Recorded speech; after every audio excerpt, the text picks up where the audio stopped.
ქრისტიანობას ჩვენ ვერ გავიგებთ, გულისხმობ ისტორიულ ქრისტიანობას, ჩვენ თუ ვერ გავიგებთ ახლო აღმოსავლეთს.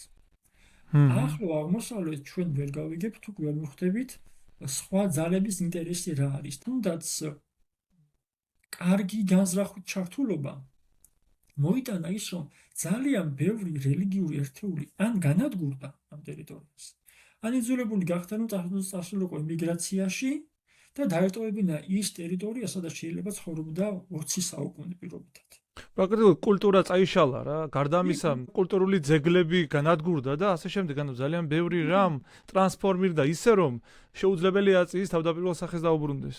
დიახ, ამიტომ რეალურად ჩვენ ამ ტერიტორიაზე ვხედავთ არამხოლოდ ჰუმანიტარულ კატასტროფას. ამის მიღმა ჩვენ ვხედავთ იმ აკვნის დანგრევას და დაწვას, რომელ აკვანშიც დაირწა პირველი ქრისტიანობა და არათუ დაირწა, სადაც განვითარდა და რომელმა ქრისტიანობამაც გაუძლო არაბულ მმართველობას, გაუძლო ბიზანტიურ მმართველობას, გაუძლო ჯვაროსნობას, გაუძლო ოსმალეთის იმპერიას და პრობლემა შეექმნა მაშინ მე-20-21 საუკუნეში, როცა თითქმის უკვე ეს პრობლემა აღარ უნდა არსებობდეს, როცა დემოკრატია რაღაცა პანაციად მიიჩნეოდა და როცა და ცნობიერებას მაღალია, როგორც ისტორიული, ასე კულტურული.